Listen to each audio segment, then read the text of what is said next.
Hello friends, welcome back to my YouTube channel. तो आज हम लड्डू गोपाल के 3 टाइप के नैपी को बनाने सीखेंगे, वो भी बहुत कम टाइम में और बहुत ही कम फैब्रिक में। तो एक नैपी जो हम बिल्कुल प्लेन बनाए हैं, एक नैपी में हम लेस का यूज किए हैं और एक नैपी में हम लास्टिक का यूज किए हैं। तो सबसे पहले यहाँ पर हम आपको एक नैपी पहना के दिखा देते हैं। इसमें हम लेस का यूज किए हैं। इसके लिए आपको पैर की साइड से ले जाना है, कमर पे यहाँ पर हम इसमें लास्टिक का यूज किए हैं। तो यहाँ पे आप देख सकते हैं बैक साइड से इस नैपी का लुक। इसमें हम ना पैर की साइड इसमें लेस का यूज किया, आप चाहे तो कमर की साइड भी कर सकते हैं, लेकिन इसमें हम पैर की साइड लेस का यूज किया और कमर की साइड लास्टिक का यूज किए हैं। ये हमारा बैक साइड और ये हमारा फ्रंट साइड। इसी प्रकार से यहाँ पर हम आपको दूसरी नैपी पहना के दिखाते हैं। तो यहाँ पे आप देख सकते हैं हमारी जो दूसरी नैपी है ये हम बिल्कुल प्लेन बना के रेडी की। इसमें हम ना तो लेस ना ही डोरी किसी भी प्रकार के कोई भी चीज का यूज नहीं किया, सिर्फ हम कमर पे लास्टिक का यूज किया। और ये हमारा यहाँ पर दूसरा नैपी, ये है हमारी थर्ड नैपी। इसमें हम लेस का तो यूज नहीं किए, लेकिन इसमें हम कमर पे और पैर पे दोनों साइड लास्टिक का यूज किया। इसकी फिटिंग भी आप देख सकते हैं कितनी ज्यादा प्यारी आ रही है। तो चलिए इन तीनों नैपी को कैसे बनाना है हम आपको बताते हैं। इसके लिए यहाँ पर हम 3 अलग अलग कलर में 3 फैब्रिक ले लिए हैं। तो सबका साइज भी अलग है और कलर भी अलग है, ताकि आपको क्लियर समझ में आ सके। तो सबसे पहले यहाँ पर हम एक फैब्रिक को ले लेते हैं। इसकी लंबाई और चौड़ाई आपको दिखा देते हैं। इसकी लंबाई हम लिए हैं 9 इंच और इसकी चौड़ाई हम लिए 3.5 इंच। अब हमें क्या करना है, इसकी जो दो ये लंबी वाली साइड है ना, दोनों साइड एक बार हमें थोड़ा सा फोल्ड करना है, फिर एक और बार फोल्ड करना है। जब हम इसको फोल्ड करेंगे ना, ये हमारा कुछ इस प्रकार से हो जाएगा। तो हमें दोनों साइड इसी प्रकार से फोल्ड करते हुए इसको पैक कर देना है। यहाँ पर हम इसको दोनों साइड से फोल्ड कर चुके हैं। फोल्ड करते टाइम आपको एक चीज का ध्यान देना होगा, एक साइड आप पतला या चौड़ा कैसे भी फोल्ड कर सकते हैं, लेकिन दूसरी साइड आपको कम से कम इतना फोल्ड करना होगा जिसमें हमारी इलास्टिक आसानी से आ सके। और यहाँ पर हमें पतले इलास्टिक का यूज करना है, ज्यादा चौड़ी इलास्टिक का हम यूज नहीं करेंगे। अब हमें क्या करना है, यहाँ पर हम एक इलास्टिक ले लिए हैं, इसमें हम एक छोटी सी सेफ्टी पिन को लगा दिए हैं।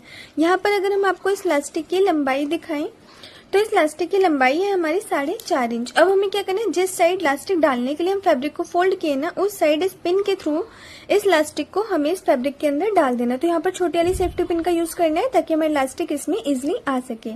तो सबसे पहले हम इसमें लास्टिक को डाल लेते हैं। लास्टिक को इसके अंदर डालने के बाद यहाँ पर ना हम दोनों लास्टिक को पकड़ के सेफ्टी पिन लगा दिए, ताकि हमारी लास्टिक फैब्रिक के अंदर नहीं चली जाए। अब हमें क्या करना है, ये जो हमारी ओपन साइड है, दोनों साइड को बिल्कुल बराबर करते हुए पकड़ना है और यहाँ पर हमें पक्का करते हुए सीधी सिलाई लगा देनी है।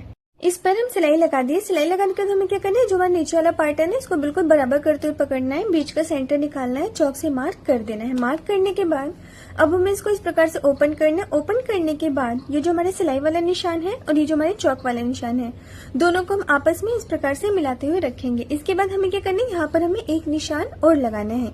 ये निशान आपको कैसे लगाना है, 1/2 इंच एक साइड से, 1/2 इंच एक साइड से और 1/2 इंच ऊपर की साइड से करते हैं। चाहे तो आप वी शेप में या फिर आप यू शेप में इस निशान को लगा सकते हैं। इसके बाद इसके ऊपर हमें पक्का करते हुए सिलाई लगा देनी है। इस पर हम सिलाई कर चुके। अब हमें क्या करना है, जो सिलाई के बाहर वाला एक्स्ट्रा फैब्रिक है ना, इसको हमें कट करके निकाल देना। तो यहाँ पर आपको ध्यान से कट करना होगा, आपकी सिलाई बिल्कुल भी कट नहीं होनी चाहिए। यहाँ पर हम इसके एक्स्ट्रा फैब्रिक को कट करके निकाल दिए। अब हमें इसको यहाँ पर पलट के सीधा कर देना है। तो इसमें ना तो हम लेस का यूज किए हैं, ना ही किसी भी चीज का, सिर्फ एक साइड हम इसमें लास्टिक का यूज किए हैं। और लास्टिक को लगाने के बाद यहाँ पर हमारी ये नैपी बनके रेडी हो चुकी है। तो ये हमारी फर्स्ट नैपी। यहाँ पर आपको इसके पैर की साइड भी इस प्रकार से खींचते हुए सही कर देना होगा। तो यहाँ पर आप देख सकते हैं हमारी जो फर्स्ट नैपी है वो यहाँ पर बनके कंप्लीट हो चुकी है। अब यहाँ पर हम सेकंड फैब्रिक ले लिए हैं। यहाँ पर हम आपको इसकी लंबाई चौड़ाई दिखा देते हैं। इसकी लंबाई हम लिए 9 इंच और इसकी चौड़ाई यहाँ पर हम लिए 3.5 इंच। इसमें भी हमें सेम करना है जैसे हम पहले वाले फैब्रिक पे किए थे। एक बार हमें थोड़ा सा फोल्ड करना है, फिर एक और बार फोल्ड करना है। 2 बार फोल्ड करने के बाद इसकी हमें किनारे किनारे से सिलाई लगा देनी है। ये हमें दोनों साइड करना है, तो पहले हम इसको फोल्ड करके सिल लेते हैं।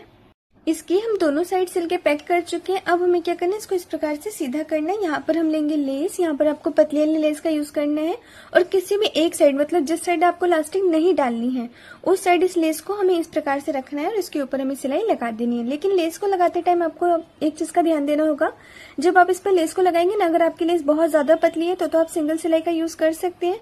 लेकिन अगर आपकी लेस एक उंगली से ज्यादा चौड़ी है ना, तो आपको लेस के दोनों किनारे पे सिलाई लगानी होगी, ताकि हमारी लेस फिनिशिंग के साथ आए। तो सबसे पहले हम इस पे लेस को लगा लेते हैं। इस पर हम लेस को लगा दिए। लेस को लगाने के बाद यहाँ पर हमें लेना है इलास्टिक। इस इलास्टिक की भी सेम लंबाई है। यहाँ पर हम आपको एक बार दिखा देते हैं, 4.5 इंच हमारी लंबी इलास्टिक है। अब जिस साइड ये प्लेन साइड है ना, उस साइड इस पिन के थ्रू इस इलास्टिक को हमें इस फैब्रिक के अंदर डाल देना है। तो बहुत ही इजी तरीका है नेपी को बनाने का। तो सबसे पहले हम इसमें इलास्टिक को डाल लेते हैं। इसमें इलास्टिक को डालने के बाद दोनों इलास्टिक को पकड़ते हुए पिन लगा दिए। अब हमें क्या करना है, ये जो हमारी ओपन साइड है दोनों साइड को लेना है, बराबर करते हुए यहाँ पर हमें एक सीधी सिलाई लगा देनी है।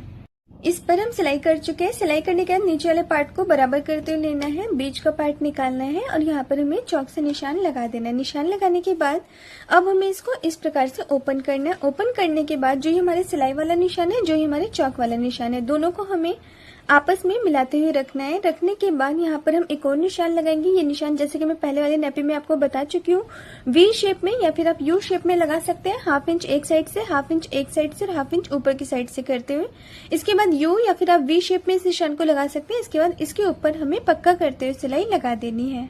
इस पर हम सिलाई लगा के जो एक्स्ट्रा फैब्रिक थे ना, उसको हम कटिंग कर दिए जैसे हम पहले वाले नेपी पे किए थे। इसके बाद हमें क्या करना है, इसको इस प्रकार से पलट के सीधा कर देना है। तो यहाँ पर जो हमारी कमर की साइड इलास्टिक है ना, इसको हम खींचते हुए इक्वल कर लेंगे चारों साइड से। उसके बाद पैर की साइड ना हमें इस प्रकार से इसको सीधा कर लेना है। करने के बाद यहाँ पर आप देख सकते हैं हमारी जो सेकंड नेपी है वो यहाँ पर बनके कंप्लीट हो चुकी है। फर्स्ट नेपी में हम प्लेन बनाए हैं, सेकंड नेपी में हम पैर की साइड इलास्टिक का यूज किए हैं। अब हम बनाएंगे थर्ड नेपी को। थर्ड नेपी के लिए यहाँ पर हम थर्ड फैब्रिक ले लिए हैं। इसकी यहाँ पर अगर हम आपको लंबाई और चौड़ाई दिखाएं तो इसकी लंबाई यहाँ पर सेम होगी हमारे, जैसे अभी तक 2 नेपी में है 9 इंच, और इसकी चौड़ाई लेकिन यहाँ पर हम लिए 4 इंच। अब हमें क्या करना है, इसकी जो 2 लंबी साइड है, जैसे हम अभी के नेपियों में करते आ रहे हैं, 2 लंबी साइड हमें इसको फोल्ड करना है। तो फोल्ड कैसे करना है, एक बार थोड़ा सा फिर एक और बार फोल्ड करने के बाद इसकी हमें किनारे किनारे से सिलाई लगा देनी है। लेकिन यहाँ पर आपको एक चीज का ध्यान देना होगा, इसमें हम दोनों साइड इलास्टिक का यूज करेंगे। तो आपको दोनों साइड कम से कम इतना फोल्ड करना होगा जिसमें हमारी इलास्टिक आसानी से आ सके। तो सबसे पहले हम इसको फोल्ड कर लेते हैं। इस पर हम दोनों साइड पैक करके सिल दिए। अब हमें क्या करना है, यहाँ पर हमें लेना है 2 इलास्टिक। बाकी के अभी तक जो हम 2 नेपी बनाए उसमें हम सिंगल इलास्टिक का यूज किया, लेकिन इसमें हम 2 इलास्टिक का यूज करेंगे और दोनों का नाप सेम है 4.5 इंच। अब हमें क्या करना है, इस दोनों साइड इस दोनों इलास्टिक को हमें पिन के थ्रू इसमें डाल देना है। यहाँ पर हम दोनों साइड इलास्टिक को डालने के बाद ना, जो ये हमारी ओपन साइड है, ओपन साइड की तरफ हमें एक पैर की सिलाई पूरी लंबाई में लगा देनी है। इस पर हम सिलाई कर चुके हैं। सिलाई करने के बाद हमें क्या करना है, किसी भी एक साइड वाले पार्ट को ना इस प्रकार से खींचते हुए यहाँ पर हम बीच का सेंटर निकाल लेंगे। ठीक है, सेंटर निकालने के बाद फिर हमें इस प्रकार से खींचना है और जो हम चौक का निशान लगाए थे उसको सिलाई वाले निशान को आपस में मिलाते हुए रखना है। और यहाँ पर जैसे हम अभी तक 2 फैब्रिक में यू शेप और वी शेप में निशान लगा के सिलाई लगाते आए हैं ना, उसी प्रकार से इसमें भी हमें करते हुए उसके बाद जो एक्स्ट्रा फैब्रिक होगा उसको हमें कटिंग कर देना है। इस पर हम सिलाई लगा के एक्स्ट्रा फैब्रिक को कट कर दिए। अब हमें क्या करना है, इसको इस प्रकार से पलट के सीधा करना है। तो फर्स्ट वाले फैब्रिक में हम ना तो लेस का यूज किए थे, ना ही हम दोनों साइड इलास्टिक का यूज किए थे। सेकंड फैब्रिक में हम लेस का यूज किए और थर्ड फैब्रिक में हम दोनों साइड इलास्टिक का यूज किए, मतलब पैर की साइड भी और कमर की साइड भी। जब हम इसको इस प्रकार से सीधा करेंगे ना, तो यहाँ पर आप देख सकते हैं जो हमारी जो थर्ड नेपी है ना, वो यहाँ पर बनके कंप्लीट हो चुकी है। तो आज की हमारी ये क्यूट सी नेपी आपको कैसी लगी, हमें कमेंट में जरूर से बताइएगा। वीडियो पसंद आई हो, वीडियो पे आप नए होंगे, वीडियो को आप पहली बार देख रहे होंगे, तो वीडियो को लाइक करके चैनल को सब्सक्राइब जरूर से कर लीजिएगा, क्योंकि हमारे इस चैनल पे आपको लड्डू गोपाल की ड्रेसेस की वीडियोस देखने के लिए मिलती रहेंगी।